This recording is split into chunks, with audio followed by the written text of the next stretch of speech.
like, what's the dream of? What's the hope in? What's the doubt for? Live to no end. This is living. The life I've been given is a gift. If I'm a living, I'ma live it to death. So what's the dream of? What's the hope in? What's the doubt for? And live to no end. This is living. The life I've been given is a gift. If I'm a living, I'ma live it to death. Yeah. All right, everybody, welcome to the Living Hope Agency Call. My name is Jamie Chirio, multi-year Hall of Fame producer, board member here with Family First Life, and I'm excited to be able to share with you guys some different things that we've really learned when it comes to, goal setting, reverse engineering your goals. And the big thing tonight, guys, the purpose of this call is really to give anybody on here clarity and to teach you how to have predictable goals in your insurance business, as well as give you kind of an exact plan to go out and hit your goals, reverse engineer your goals. So the first thing I want you all to imagine you're trying to, drive across the country. I moved from Michigan to Oregon before I moved to South Carolina, and I got in the car and I drove. And the first thing that I had to do is I had to put in my destination, and the GPS was going to go ahead and pop out instructions. Now, if you would have told me, hey, Jamie, no GPS, you got to follow, a map here, I couldn't tell you, I could probably figure it out, but that would stress me out a little bit. Or if you said you have no map and just follow the road signs and figure out your way across the country, I'd feel pretty stressed. I'd feel pretty overwhelmed. I wouldn't have much clarity on where I'm going. Nothing would really make sense. I would know, hey, I need to head, east or west or north or south, whatever that direction is. But I wouldn't have clarity. So now imagine, same deal. I get in the car. My goal is to obviously drive across the country, but this time I've got my GPS, I've got my phone, and I put in, Detroit to Oregon. I click go, and it now spits out a step-by-step plan, an exact roadmap of how I'm going to get there. And in this scenario, now that I have a GPS, I don't really care about what my 30th turn is going to be. I don't really care about what my 25th turn is going to be. All I care about is what's my next turn. Merge onto the freeway and go north. That's all that I care about, because you have I guess confidence that the GPS is going to take you there. I know that if I turn right when the GPS tells me to turn right and I turn left when it tells me to, it's going to get me there eventually. So now I think, how do I feel? I feel a lot more confident when I have that. I feel a lot more calm. There's clarity on what I have to do in order to get there and to get to where I want to be. And that's kind of the purpose of today's training. Is I want to give you guys that exact strategy, give you guys some clarity to really help, you feel better about where you're going, and kind of how to make those goals a reality. So today, we're going to talk a lot about how to set yourself up, to sell and recruit more than you ever have before. We're going to talk about how to get organized and how to follow a schedule. We are going to talk about setting a goal and reverse engineering it, obviously. I'll give you guys a few tips on setting up your bank account, saving for taxes. I almost feel like I have to mention this on every call because it's so important. And if you miss it, I want to say it again. How to save for taxes, how to prepare for the days and the weeks where you have limited deposits, because this is an advance-based business and 30% of what we do falls off the books. So I want to make sure I talk about that on every call. Cheesy quote, but a goal without a plan is simply a daydream. So we need to have a plan. But once you create the plan, then you start working on it. That's when it becomes real. We're obviously going to figure out the goals. I challenge you to go ahead and write them down, because it's not real unless you write it down. And once you do that, it's the equivalent of at least knowing what the destination is that you're going to put in the GPS. And once we know where we're going, then we can focus on how to get there. The goal is a lot like building a wall. One of my favorite old YouTube videos, I used to type in motivational videos when I was in college, and there was this one that came up from Will Smith. Some of you guys have probably seen this one before. And he talks about how when he was a kid, his dad made him and his brother build a wall with bricks to build character. And he said the only reason that he succeeded, even though it was in the hot sun with his brother, is because he didn't focus on building the wall. When he focused on building the entire wall, it overwhelmed him. All he focused on was laying that next brick as perfectly as possible. Individual brick, one at a time, over and over and over again. And eventually, after doing that, he had a wall. So you can start to think about what is that brick with FFL? What is that thing that we do over and over and over again? And our brick is consistency and obviously helping people with insurance And if you do want to build a business, it's consistency in sharing the opportunity about FFL. Like those are those bricks that you can lay every single day. Did I help 2 families today? Did I share the opportunity with 2 individuals today? And it can create predictable cash flow. It can create predictable cash flow from selling and consistently recruiting a few agents a week and doing it over and over and over and over again until you look back, kind of mind blown at what you've been able to build in a year or in 2 years. People talk about how they can wildly overestimate what they can do in a month. They want to come in and help 50 families their first month, and they don't get close, but they might grossly underestimate what they can do in a year. They wildly overestimate what they can do in a month, but they grossly underestimate what they can do in a year if they were to just stay consistent. So before we get into that exact plan, the goal, reverse engineering the numbers, we also have to understand how the numbers actually really work. There's this audio by a guy named Jim Rohn. If anybody doesn't know Jim Rohn, he's a legend. If you're looking for something to listen to on a daily basis to keep your mind right, you type in Jim Rohn on YouTube. But he talks about something called the law of averages, where he says if you do something long enough, a ratio will appear. Law of averages. If you watch baseball, batting average, you see that so-and-so has a batting average of 300. That means that 3 of every 10 pitches, or not of every 10 pitches, 3 of every 10 at-bats, they get on base. 3 out of every 10. So when you start to learn about the law of averages, well, how many clients do I have to sit with before I close a deal? If I sit with 10 clients, I close 3. If I sit with 10 clients, I close 1. If I sit with 10 clients, I close 6. Whatever that number is, doesn't matter. But figuring out what that number is, if you have to sit with 20 clients to close 1, that's okay. It's still a ratio. But how do we improve that ratio?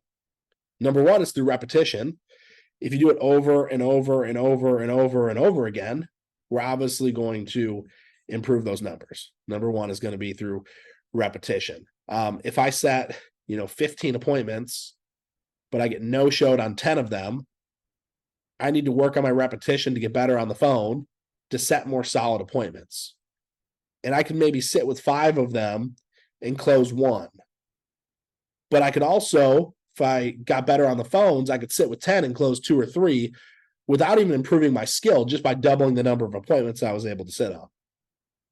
I didn't have to improve my skill. I didn't have to improve, my ratio. All I had to do was just increase the numbers. So Jim Rohn talks about how you have to make up in numbers what you lack in skill. Okay, make up in numbers what you lack in skill.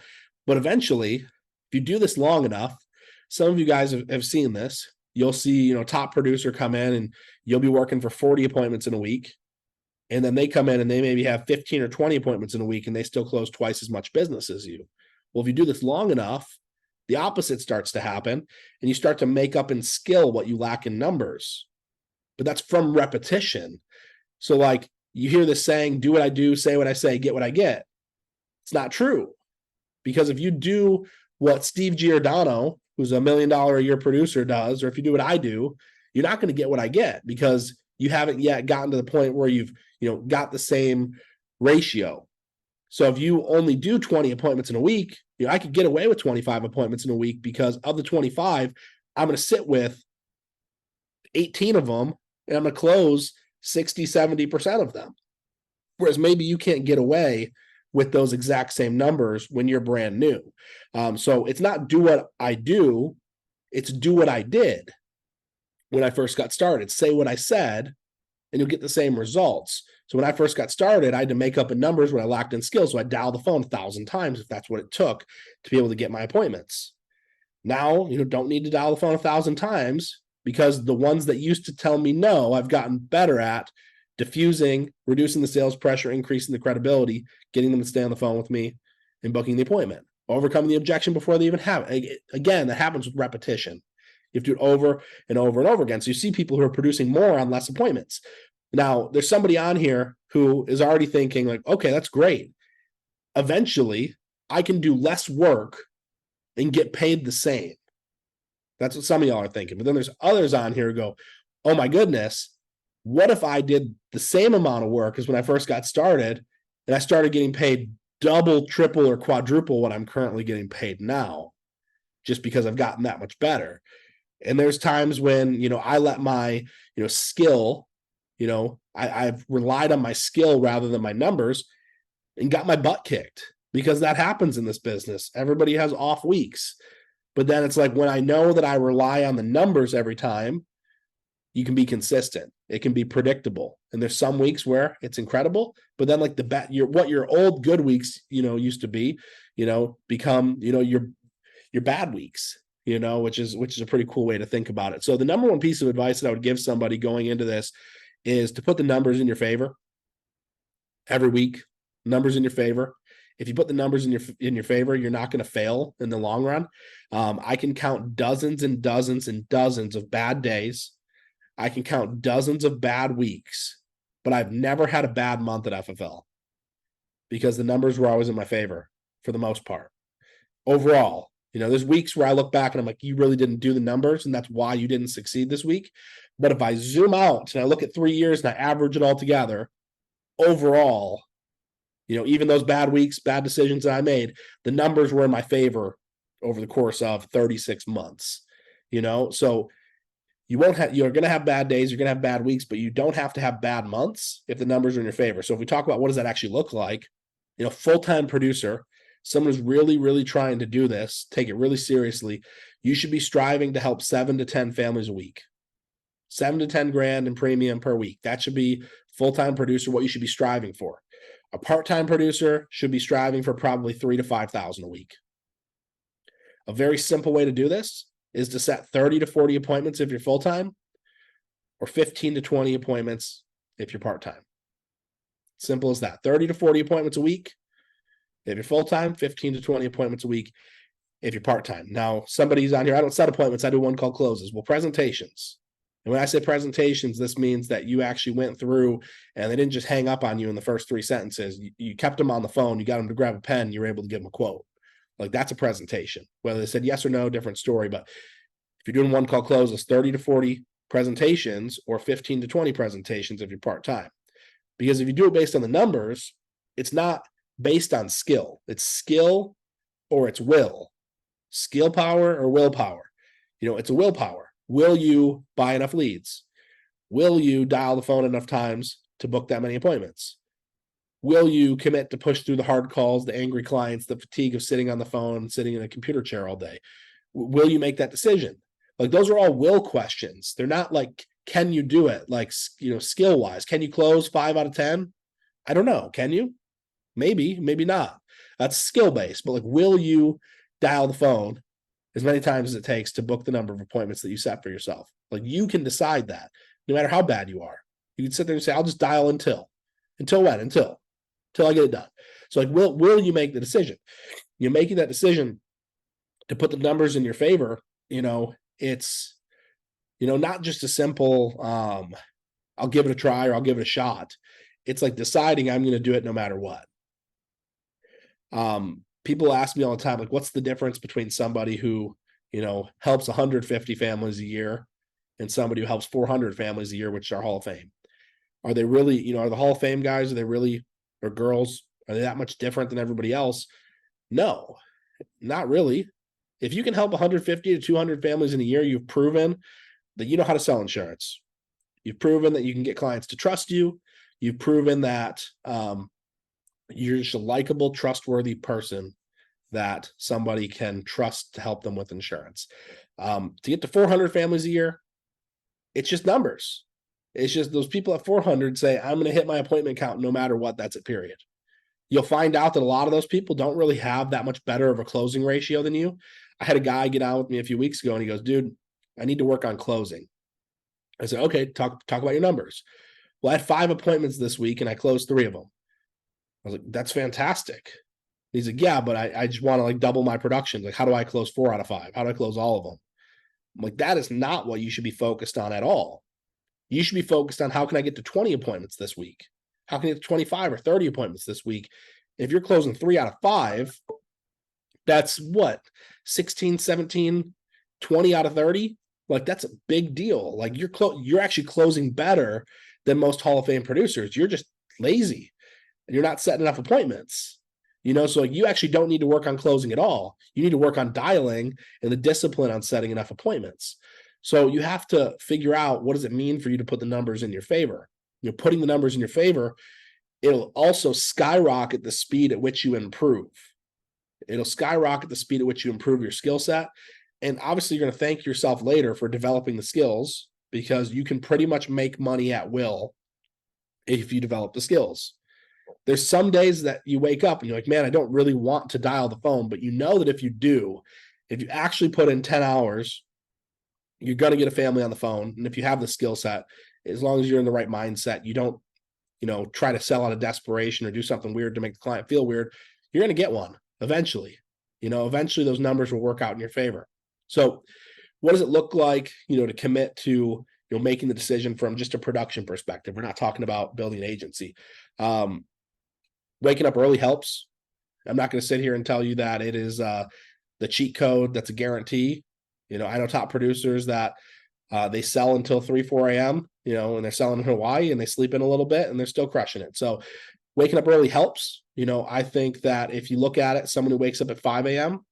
has, versus someone who wakes up at 8 a.m., they have, if you do the math, if you do 3 hours times 7 times 52 weeks, the person who wakes up at 5 versus 8 has 27 more 40-hour work weeks than the person who wakes up at 8, which is crazy. 27 more full 40-hour work weeks. That's a pretty big difference just from 5 to 8. So waking up early can help. I'm not going to sit here and pretend like it's the only cheat code, because what you're doing with that time, if you wake up at 5 and just watch Netflix for 3 hours, that's not going to help. Or spend the entire 3 hours at the gym. That's going to help you physically, but it's not going to help your insurance business specifically. So it's also committing to buying leads. Are you buying leads every single dial day, every week? Are you building that confidence in yourself that you can buy leads every week because you know that you're going to convert? Or are you juicing the same leads from 3 weeks ago over and over again, trying to get just one last drop of juice before you get some more? Every Hall of Fame producer, they're spending between $1,000 to $2,000 a week on leads. Most average full-time producers are spending between $500 to $1,000. I'm not sitting here telling you to go continue to swipe your credit card, because if you're buying 100 leads and you're not helping one family, don't keep swiping your credit card. Let's have a conversation about this, because buying leads isn't the only solution. When buying more leads is the solution, is when you've proven I can help 4, 5, 6, 7 families in a week, and I want to go to 12 families a week.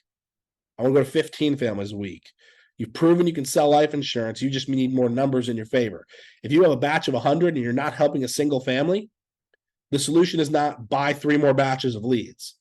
The solution is let's figure out what's going wrong before we go buy more. We're not trying to put you in debt here. We're trying to help you be profitable and have really good ROI.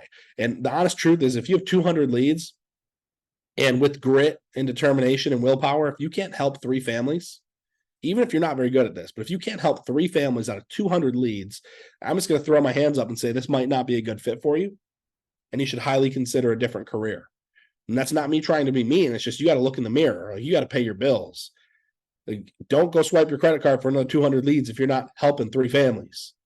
That's a big deal. We need to make sure we're helping 2, 3 families, no matter what, because at least you're getting your money back. The other thing is, if you haven't figured out your closing ratio, and really earned the right to set your own schedule, it's waking up if you're full-time and dialing at 7:30, 8 a.m. I know some top producers who they don't start till 10, 11. But they've also earned that, because they dialed at 8 a.m. for 2 years. They dialed at 6 a.m. for 2 years. They did what they had to do to get a jump start. The only reason that somebody starts at 8 versus 10 is because people are in a better mood in the morning and you need more time. That extra 2 hours could be the difference for you versus a top producer maybe sets all their appointments in 2, 3 hours where it takes you 8 hours. So you having that extra time is a big deal. But the moral of the story is that top producers, they don't mess around on dial day. They get in their reps, they get their appointments set. That's what they do. They make sure that they have time for that, and they don't mess around on dial day. And it's also, again, committing to dial until you have your 30 to 40 appointments a week or your 15 to 20, regardless of how long you're dialing. I mean, there's times when I see, Josh Lockhart on at 7, 8, 9, 10 p.m. still setting those last couple appointments. It's what it takes. It's what a top producer would do. It's showing up, regardless, even when you don't feel like it. Sometimes you set an appointment in the evening. You're like, man, I really don't want to go. I can't tell you how many appointments that, or an early one on a Saturday morning, but I can't tell you how many appointments I've set that I didn't feel like going to that ended up being my biggest premiums to date. So showing up when you don't feel like it, that's obviously a big deal. So again, if you're full-time, and you're spending between $1,000 to $2,000 a week on leads and you're closing a decent percentage, your goal should be to be submitting 10 to 12 families a week. And if you're submitting 10 to 12 families a week, you do that 4 weeks in a row, you'll be submitting between 40 to 50 in a month, and you'll probably deposit between 20 and 30, which is pretty significant. So selling, it's really just a decision. Helping 400 families in a year Hall of Fame, it's a decision. All we have to do is really focus in, figure out why we're truly doing this, and ask ourselves, if I went all in for a year, even if I got my butt kicked for a month, is learning the skill set that you see some of these people having worth it? If learning the skill set to be able to make money at will, is worth it. Learning the ability to be able to help you achieve all the things that you wanted to achieve when you first decided you wanted to join this business. And then ask yourself, like, am I doing what they did? Like, not am I doing what they're doing, but am I doing what those top producers did when they first got started? If I had to ask, so-and-so what they did when they first got started, they're going to tell you they banged on the phone for 1,000 times, and that's what it took. 400, 500, 600 times. They didn't stop at 100 dials and done for the day. They went until they figured it out. So is that skill set, learning it, worth it? Because after you get over the hard part, it's a lot of fun. It is a lot of fun. So now I kind of want to shift focus a little bit, talk a little bit about building an agency, which is a big thing here. We talked about this amazing skill of, learning to make money at will. If you actually knew how to make money at will, wouldn't you share it with the world? You would think so. A lot of us are afraid to do it. I'm afraid to do it sometimes for whatever reason. But you can earn an override in this business by plugging other people into the business and helping them learn the skill set. So simple math. If I hire 10 people and I help them each go out and help 10 families a month and I have a 10% override, I'd earn about $10,000 a month in overrides outside of my personal sales. That's pretty cool. So there's a cool way where you can help other people earn money. You can help other people learn the skill set, and you can get paid for helping them. The key to building an agency is just to start. Whether you feel qualified or not, start by sharing FFL with a few people a week, knowing that you have somebody in your hierarchy that will help you, that you can lean on. You can invite someone to watch our new company overview video that Josh and I made. I shared it in the announcements, thebestbusinessever.info. You can share that video. Doesn't take them to a landing page or anything. Doesn't capture their info. It's just a YouTube video, but easy URL to remember, thebestbusinessever.info. Share that with your friends. Share that with your family. And if people are interested, get them on the phone with the manager to learn. Third-party validation. You do a 3-way call with the manager. You are, bringing somebody that you trust, that you like into the business, you think would do well at this. And then, us as the manager, not only are we going to, validate the business, but we're going to validate you about how it's a good decision that they should work with you.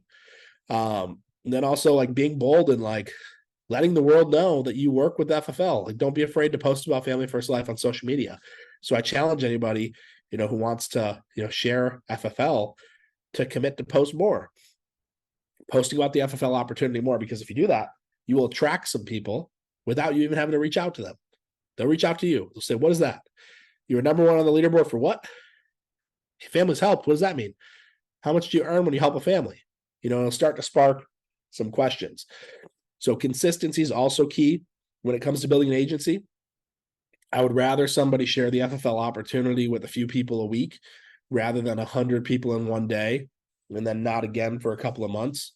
You're obviously not required to recruit. You're not required to build an agency here, but obviously if you do build an agency, that's great. But if you don't, you're going to be selling insurance until the day that you die. Selling is like hunting and recruiting is like planting a garden. One will feed you faster, the other will feed you longer. We can go hunt all day, but eventually, I'm going to run out of gas in the tank and I'm not going to be able to bring back meat like I, could when I was young. That's just a thing. At some point you will run out of gas. So the whole goal here is to build a legacy, to build a garden that will feed us for generations. Garden's not going to feed us overnight. Recruit 3 people, you're not going to be able to retire, but you start building a team. You also don't need 300 agents. 20 agents helping 20 families a month at 20 points of spread, and you're earning $1 million a year in overrides, which is a crazy number. It's hard to even wrap your mind around. 20 agents helping 20 families a month, and you have a 20-point spread, $1 million a year in overrides. That can be broken down in a bunch of different ways on how to build a business, but wrap your mind around that. Just commit to sharing the opportunity with somebody. The easiest way, I talked about growing your agency, is get some people to come with you to Dallas in February for our national convention. Don't let us do all the convincing. You don't have to do all the convincing. Come to an event with 5,000 other people, amazing speakers like David Goggins and some other awesome people. Great event that somebody can learn from. Anybody can learn from, whether they're in our industry or not, and see the FFL culture, what we're doing, how we're growing, where we're going, and let the event do that selling for you. Excuse me. So last couple things, we'll talk a little bit about organization. Committing to being a little bit more organized, I think, is a really big deal. One of the things that I do when selling is, I typically put every single one of my leads into some sort of a spreadsheet. I got some sort of a color-coded highlighting system. Some of y'all still have papers laying all over your desk. That was me for a long time. If you book the appointment, you take notes on booking the appointment. I, started a couple of years ago a master list of all my clients that when I sell a policy, I can reference back anytime the client calls me. We talked about launching our CRM, Lead Champ Pro. You'll be able to organize all your clients moving forward, which is going to be great. So we can all kind of be on the exact same organizational system, which I'm excited about. We talk about getting organized. Getting organized will help you reduce your chargebacks, increase your persistency when you're checking on, pending business. One of the things that we have set up in Lead Champ Pro is when somebody's payment doesn't go through, you can drag them into a box that will start sending them some text messages, letting them know that their payment didn't go through, and start putting them on your schedule to try to get them back. Or when someone tries to cancel, drag them into the cancellation bucket and try to get them back on your schedule to save the policy. So there's some cool things that we're going to be doing to help you stay organized and help you keep some of these people on the books. And again, one of the easiest things you can do is hire that virtual assistant I talked about in the beginning. To call your clients, let them know their policy's been approved or denied, as well as, a variety of tasks like calling carriers that you shouldn't be spending time doing because it's taking time away from you serving more clients. The VA is going to help you stay more organized with your clients, and it's going to help you manage the client's expectations. Again, our CRM with Lead Champ Pro is going to help with some automated text message and email flows to do a lot of the tasks that a virtual assistant will be doing as well. Filling out a client profile in every home, uploading that into Lead Champ Pro, which will be fantastic. But the whole thing is, by getting organized, you start to treat your business like a real business. Most of us have never been business owners before. This is your first business. There's a lot of new things that come with it that you've never had to do before, like, being a good steward of the commissions that come in, treating it like it's not our money, but treating it like it's our business's money, learning to pay ourselves just enough to pay the bills and live comfortably while we're growing our business, and keep the rest of the business for operating expenses, for saving for taxes. One of the biggest mistakes that agents make is that they don't steward the commissions. They think it's all theirs to spend, and they find themselves in a position where they don't have enough money for leads, and they're climbing out of a chargeback hole.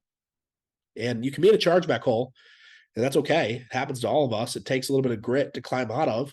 It takes grit to go door knock or dial your old leads, or do whatever it takes to get back in the game. But it's really possible to get back from any situation, no matter what you find yourself in. But you can also avoid putting yourself in that situation more often than you need to be, where you have funds to buy leads, if you follow a really simple organizational structure in your bank account. So before I really give you guys my exact strategy, if you're serious about building a business with, here, I just encourage you to get rid of any unnecessary expenses so that you can actually help your business have the proper fuel to grow. Sorry about that. So you want to get rid of any unnecessary expenses so you can help your business, grow. I would say don't go out if you start crushing it and increase your lifestyle immediately with the new car payment, new mortgage, new liabilities, make a bunch of money for the first time. I would say, go get yourself some organic groceries, go get a couple nice outfits, do what you got to do, but like, don't be dumb.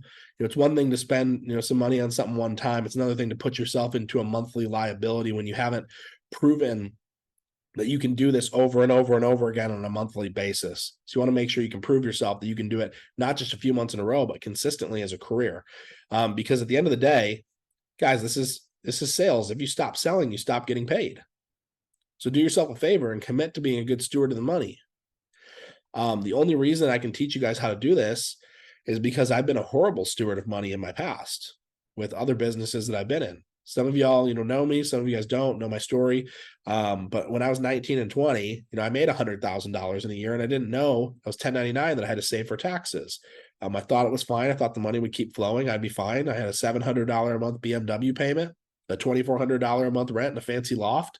And one day that business went away. My commissions went away. And I had a back tax bill to the IRS of over $50,000, and I had no idea what was happening. And I spent almost a decade on the hamster wheel trying to pay those things off. I got into a payment plan with the IRS.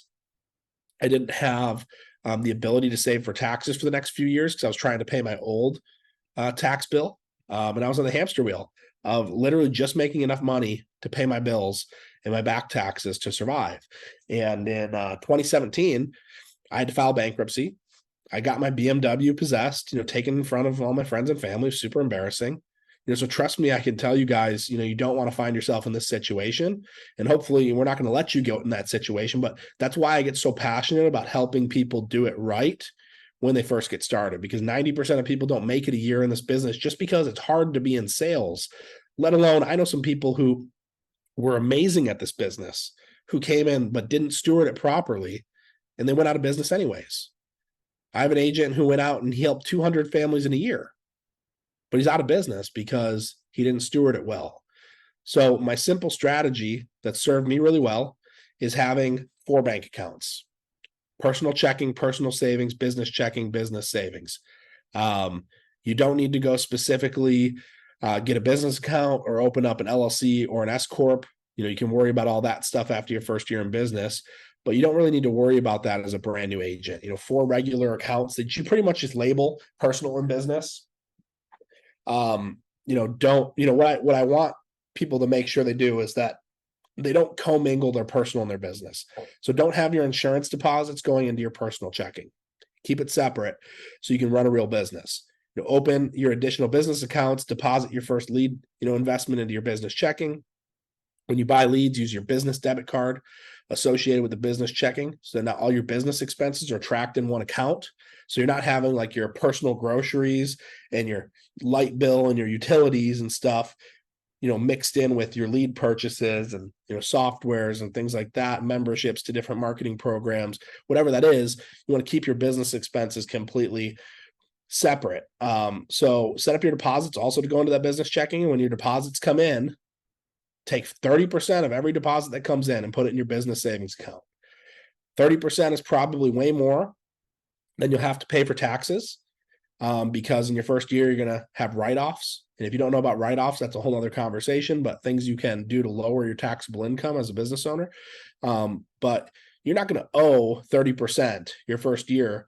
But if you put that 30% to the side, this strategy hasn't failed me yet, because I open up my bank app every morning and I look to see what deposits and commissions have come in. I quickly add up all the commissions for the day and I multiply it by 30%, 0.3, and I transfer whatever that number is into my business savings account. And again, I know I'm going to pay less than 30%. So when I have a day or a week when my deposits aren't coming in fast, I can actually borrow from myself, give myself a loan from my business savings to buy leads. And then I pay myself back with the next few deposits. I'll put 40, 50% in the next couple of deposits just to pay myself back. So if I ever get into a situation, I'll just transfer what I need from the business savings account into the business checking, buy leads, pay myself back. And then again, make it super simple. So I transfer, again, just enough as well into my personal checking every month just to pay my bills, with a small cushion, emergency savings account, 3 months worth of expenses, just in case something happens. But I didn't continue to add to my personal savings. I just wanted to leave it in the business to grow the business. And just to give you guys some perspective, I started in 2020. And again, I'm not going to share all my numbers because they can get kind of crazy, but I'm willing to share these numbers. I was in FFL for 6 months. I deposited $178,000 my first 6 months. I did all my write-offs, all my lead purchases, travel, all my business related expenses. I ended up only owing $13,000 in taxes that year. $13,000 that year, but I deposited $178,000. But I had saved well over $60,000 in that savings account doing that strategy, and I've just continued to do that each year. So again, I've had some big expenses that have, I moved across the country, bought a house, built a house. So some of those numbers aren't exactly the same right now, but it gave me a cushion to be able to say, hey, I'm going to give myself a little bonus at the end of the year. And I just decided to keep the money in the business, do the same exact thing, and allowed me to never have to worry about, can I purchase leads? Can I travel to a conference? Can I make an investment into my business, my staff, my advertising? It's not foolproof, but it's worked for me. Now, again, I look at some people who join the business, and the first thing they do is they make more money than they've ever made before, and they go pay off all their personal debt. They come into the business with 30, 40 grand in personal debt. They go and they pay off everything. I look at it as, you've been making minimum payments on that debt for a while now. Why not keep making minimum payments on that debt for a little bit longer, maybe a little bit over minimum, until you prove that you're going to be here a year from now, until you prove you're going to be here 2 years from now. Then start chipping away. I owed 50 grand to the IRS. Did I pay it all off the first time that I went out there and helped 50 families? No, I left it in the business, and I had a $400 a month payment plan. And then when it made sense, I increased it to 500, 600, 700, 1,000, 1,200, 2,000. And I started chipping away. And then one day when I finished my tax season, there was a lot left over in that account, way more than I could need. So I stroked a check for $20,000 to the IRS to take care of the rest of it, because I was able to, because I still had a cushion that was available. So that strategy has worked for me. Doesn't work for everybody. It's not foolproof, but I promise you that if you're smart, you can actually save some money and not just be running like a hamster on the rat race. So I hope that this strategy might help someone on the call. So take some time, decide what kind of goals you want to set. Many people they already took summer off, or they still feel like it's summer. I mean, there's a lot of people's kids are already back in school, so summer's over. We got Thanksgiving coming up, Christmas, the end of the year. People will start saying, all right, since we're 8 months into the year, I'll just start on January 1st. The new year, is pretty far away. So here's my strategy for when, things come up. Vacations come up, the holidays come up. My wife really wanted to get back to Oregon to go see our family for a week, about 2 weeks ago. So what do you do when stuff comes up? Well, you still hit your reps. You work a little bit more before you go and a little bit more after you get back to still hit the numbers. So I'm still hitting, if you zoom out on the month, there's 4 weeks in the month. 1 week I was off. Well, instead of doing, 30 appointments a week, I was doing 40 appointments a week, 50 appointments a week, whatever I needed to do to still hit the numbers. So I adjusted my schedule, but I still committed to the activity. Also, when you're traveling, when you're with family, when you're doing Thanksgiving, Christmas, I just want to say this, like, the food tastes better and family time is way better when you know you did your job. Like, everything is better when you know you did your job. The worst thing is when you go and spend time with your family and you're thinking, I shouldn't be here with my family. I should be working. That's horrible. I've been there so many times in my life, and it's a horrible, horrible feeling to have. And I mean, there's times that it's happened to me even recently where I didn't do what I said I was going to do activity wise. So I wasn't as present. My son just had a second birthday. And just to be totally honest, we had just got back from Oregon 3 days before. So like now we're in that mode of like, here's where I'm supposed to do more because we just got back. And I'm like, in my mind, not feeling as present at my son's second birthday. It's the only second birthday he's ever going to have. But it's like, if I do my job, then I can spend time with my family, and the food's going to taste better. The family time's going to be better because there's no stress. I know I did what I had to do. So last couple of things, and we're going to get off here, guys. If you want to get better, it's just honestly committing to more activity. The skill will come. There's not really much skill practice you can do. Like, I guess you could sit here and like practice your skills in role play. Role play helps, but like more appointments, more dialing, like that is practice. Do the reps over and over and over again. You'll just get better naturally. Commit to being more disciplined, more organized than ever before. Commit to making a goal, making a decision, whatever it's going to be, that you're going to hit it no matter what. If you're like, I want to get to 10 families a week. I just want to hit 10 families a week for the first time. Maybe it's not this week. Maybe it's not next week. Maybe it's not even next month. But you commit that like by the end of this year, you're going to do 10 families a week. Like whatever it is, like just have something in your mind. If you're like, I want to do 10 families a week this month. Cool. If you're not a 10 family a week person, maybe you're a 5 family a week person so that you can quit your job and go full time in this business. Like whatever it is, like wrap your mind around something and share it with somebody as well. So there's somebody that can kind of hold you accountable to it. Just once you start figuring out your ratios and you get confident, I can help 3 out of 10 spend a little bit more on leads, a little bit more than you're comfortable with. and do the activity to, add on that additional appointment. If you're spending 20% more on leads, let's get you 20% more appointments, 30% more appointments. You're setting that 30 to 40 appointments a week, submitting 10 families a week, issuing 30 grand a month. It is possible. If you want to build a massive agency, I always tell people, sell at a high level, lead from the front, prove that you're worth following, share the opportunity with 10 people a week. People want to follow productive people. If you want to be more organized, make a decision to track your clients and your business like a professional. You can kind of choose if you want to, grow this year. Not just growth from a numbers perspective, but growth in your mentality, growth in your leadership, growth in your overall professionalism as an insurance agent. It can be your year if you decide you want it to be. And, I'll kind of leave you with this. There's a huge difference between, the student who says, I don't know enough versus the student who says, I don't know it all. Okay. The student who says, I don't know enough versus the student who says, I don't know it all. The student who says, I don't know enough will always get stuck in the loop. They'll never take action. They'll always be in the same place. The student who says, I don't know it all is willing to constantly take action. They know that they'll learn it as they go.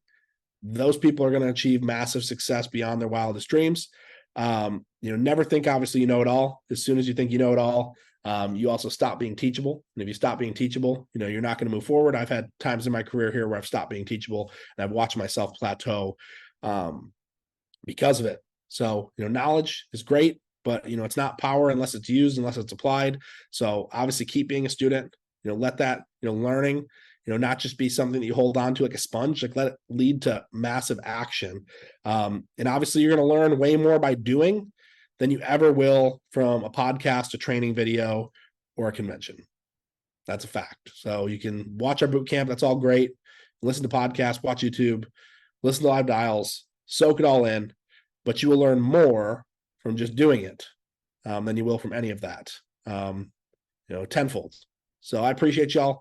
It is still only 3:00 over on the West Coast, so still lots of dial time, lots of daylight left. We appreciate y'all. We'll be back next week with some more updates. Thursday night, role play marathon with Sean Simpson on Insurance 101. We hope to see y'all there.